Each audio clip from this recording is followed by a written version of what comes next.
If you take a view on your internet at Solanco High School through Google Maps, what you notice if you carve away several renovations and additions through the years, what you really have is essentially a square on top of a square. You can enter the school either on the first floor or the second floor. You can take a series of right turns or a series of left turns and end up right back where you started. Essentially, it's a racetrack.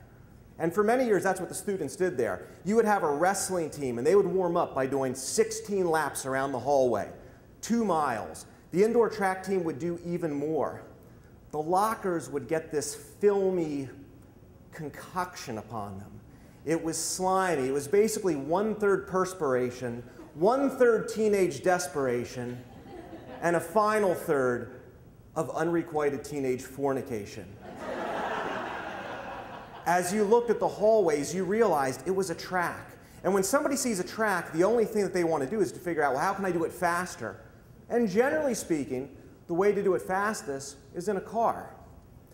Now, this story takes place in May of 1989. Now, it's May in the Solanco School District, so basically everybody has given up. The teachers are just looking for TVs on carts that they can wheel in, throw in an old VHS tape of the Mighty Ducks, and be done with it. As far as the kids go, well, they've got their class participation points, scheming with their final projects to come up with some type of final analysis of how the year might end for them.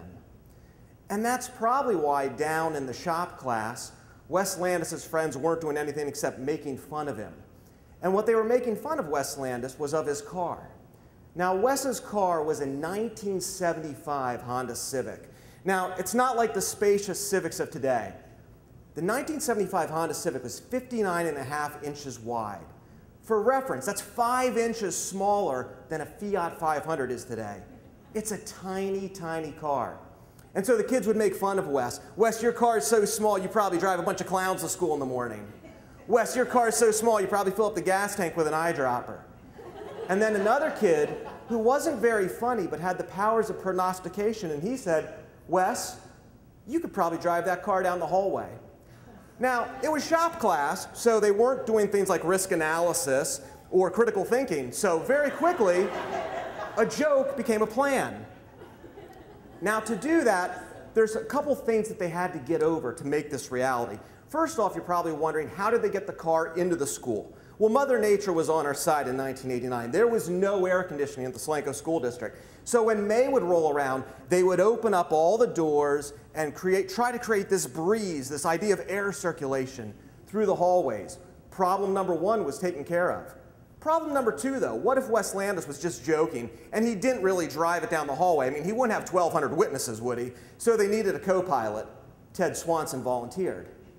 The third thing, of course, was they would need disguises. After all, it's not like when you're in high school, everybody knows exactly what car everybody else drives.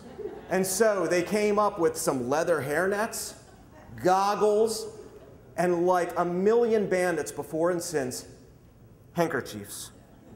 Now, I don't know if I heard about this plot hours, minutes, or days before it happened, but when I walked into my second floor classroom, I knew that was the day. And I leaned up against the window, and soon enough, I heard the sound of 52 ponies underneath the hood of that Honda Civic, tearing across the parking lot.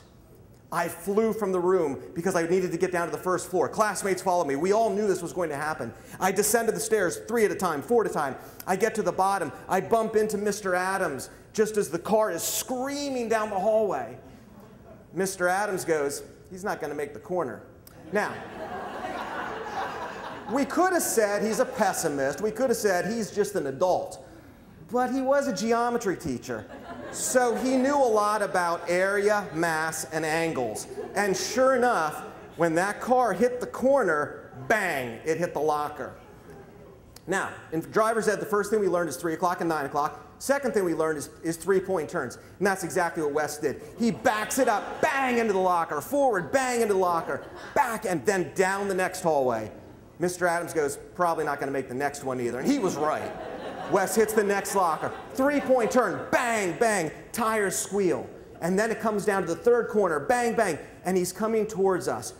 The kids were elated. If you want to wake up teenagers in May, all you need is 1/2 anarchy and a lot of carbon monoxide.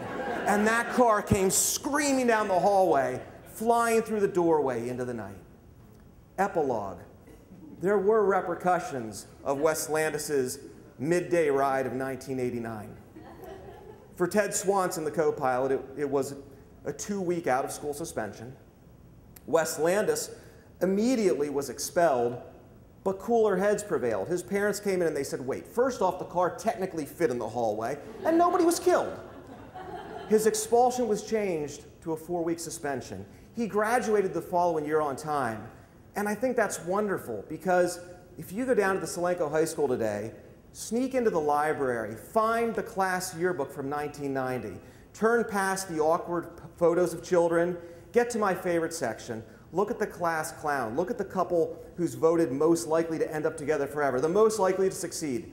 And there on a page, you'll find the class car, a 1975 Honda Civic, totally unremarkable in how it looks, and absolutely memorable for what it did. Thank you.